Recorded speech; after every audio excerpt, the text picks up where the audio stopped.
Hello and welcome to The Budget Mouse, a podcast that will help you have an incredible Walt Disney World vacation, even if you're on a shoestring budget. I'm Leah, the blogger behind The Budget Mouse and The Frugal South. I visit Disney World several times each year and have tons of tricks for doing Disney on the cheap. I want you to have the incredible vacation you deserve, so I'm sharing all of my tricks with you on my sites and here in the podcast. This episode is about what to expect on a post-Galaxy's Edge Disney World vacation, so let's dive in.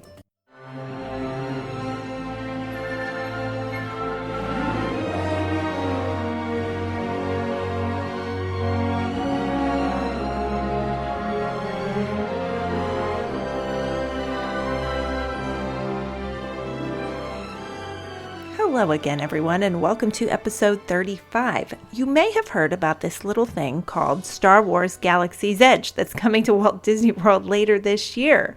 It is the biggest thing to happen at Walt Disney World and Disneyland probably ever. And if you're in the dark, this is an expansion at Hollywood Studios that is completely themed around the Star Wars universe, and it is opening at Walt Disney World August 29th. For better or worse, Galaxy's Edge will change your vacation experience at Walt Disney World. So even if you're not a Star Wars fan and you have no plans of going to Galaxy's Edge, I do want to give you an idea of what to expect on your Disney World vacation after Galaxy's Edge has opened.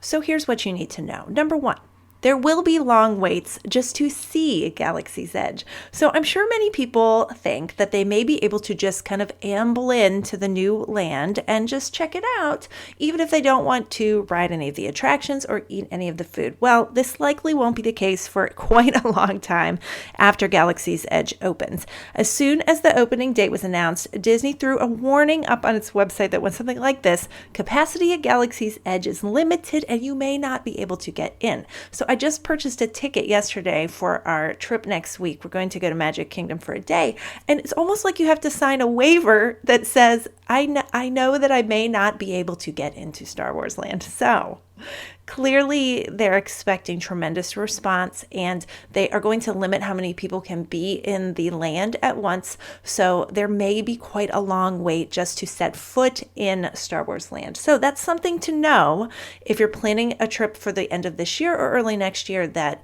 you anticipate waits just to get in. Now, if you really want to snap a few selfies and sip some blue milk, there will be extra magic hours offered to guests that are staying at Disney Resort hotels, and I expect that they will be extensive. So they may be quite early in the morning before the park opens to other guests, and they may be late at night. And as it stands right now, there will not be fast passes available for the one attraction that will be open when the land opens on August 29th. That's Millennium Falcon Smuggler's Run. The second and larger attraction will open later this year, and we don't have an opening date for that yet. So number two thing to expect, there will be more people visiting Disney World. So Star Wars fans are going to show up for Galaxy's Edge, and they'll likely visit other theme parks. This means increased crowds at all of Walt Disney World starting August 29th. What's not clear, and what I just don't know, is how much the other theme parks will be affected. There may be just a slight increase compared to previous years at Epcot, Animal Kingdom, and Magic Kingdom, or the parks might feel a lot more crowded. So there's no way to know for sure, but if you plan for holiday crowds, that's very high crowds, at the end of September, then you will at least not be disappointed. You can still have an incredible time visiting the parks with heavy crowds, but you do have to have a game plan. So I actually wrote a post about this same topic for another site I write for, which is Resales DVC, and you can check out on their site another post that I wrote that has tips for enjoying the parks during busy times, because your strategy is a bit different. So if you planned a vacation for September expecting low crowds and now you're faced with very high crowds, you might want to read that post over at resalesdvc.com and get some of my strategies for visiting during busy times. Number three, it might be harder to find availability at Disney World resorts in general because of this time. So I was looking for family friends who wanted to stay at Disney World in October. And normally this is just the beginning of the 7-month window for booking DVC resorts. And I went to look, and there was not a single DVC studio available for the time period that they wanted. And normally that would not be the case 7 months out. There would be availability. So that's just an indicator to me that the demand for Disney resorts is quite high right after Galaxy's Edge opens. So don't wait if you want to go at the end of this year and you're thinking, oh, I'll just wait to book my trip in November, December. I would not wait. I would book as soon as possible. So particularly resorts that will be on the new Skyliner will be affected by this.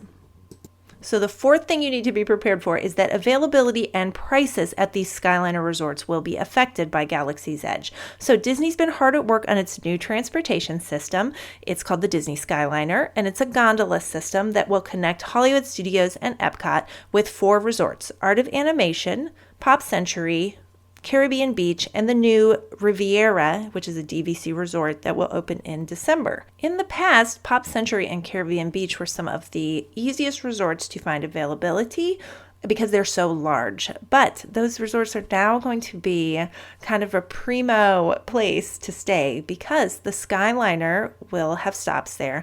What that means is that you won't have to deal with traffic getting to Hollywood Studios. They are anticipating that the traffic will be unprecedented. So if there's any way to get to Hollywood Studios without having to fight traffic, then you absolutely want to do that. So I booked a stay at Pop Century, I think 5 days after Galaxy's Edge opens, because I'm completely insane. But it's a train wreck, and I have to go and see how busy it is. I just can't not know. So I will be braving the crowds and the Skyliner.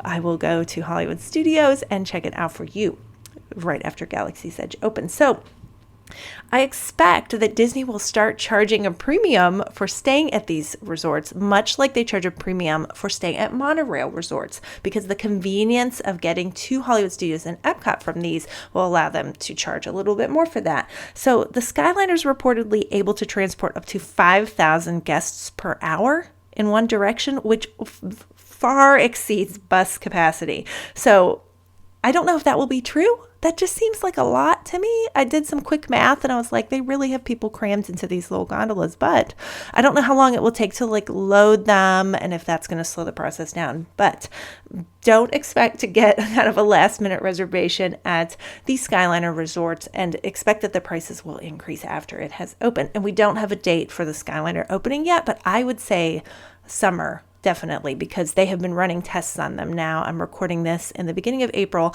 and they have already been running many test vehicles on the Skyliner. So I expect summer it will open. So the fifth thing to expect is that Hollywood Studios Fast Passes are going to be hard to get. So though there will not be Fast Passes available, at least initially, for Star Wars Galaxy's Edge attractions, people will be spending more time in that park than they normally do. So that means that the other attractions in the park that you can get a Fast Pass for are likely going to be in high demand. So that means that Slinky Dog Dash, which is already one of the hardest Fast Passes to get, will be in even more demand. My advice is to be ready to book your Fast Passes at 7 a.m. Eastern Standard Time on the day your 60-day window opens if you are staying at a Disney resort and you want to visit Hollywood Studios after August 29th. I also suggest visiting Hollywood Studios later in your trip if you're staying for many days, since Fast Passes will be easier to get. So on the first day that you're able to make Fast Passes, you can make it for any number of days of tickets that you have. So if you have up to a 10-day ticket, you can make Fast Passes 10 days into your trip.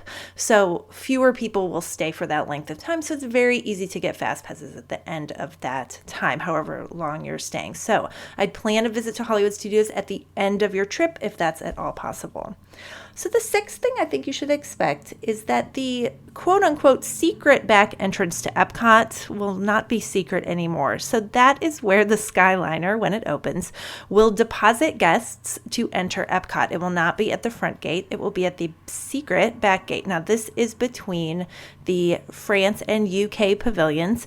And in the past, it's been a great way to get into Epcot in the morning or anytime really without the lines that you encounter at the front gate, and guests who were staying at the beach club, yacht club, and boardwalk could walk over to Epcot and get in that back gate. Well, because it's going to have all the people coming to Epcot on the Skyliner, just expect that that's not going to be as easy to go through as it was in the past. And I expect that they have extra queues and bag checks already being, set up there to accommodate the crowds that are going to come in. So this is like a side effect of Galaxy's Edge, is that we now have the Skyliner, which is good in that it has better access to Epcot and Hollywood Studios for these resorts, but it's also going to affect people who are used to going in the back entrance of Epcot without much wait.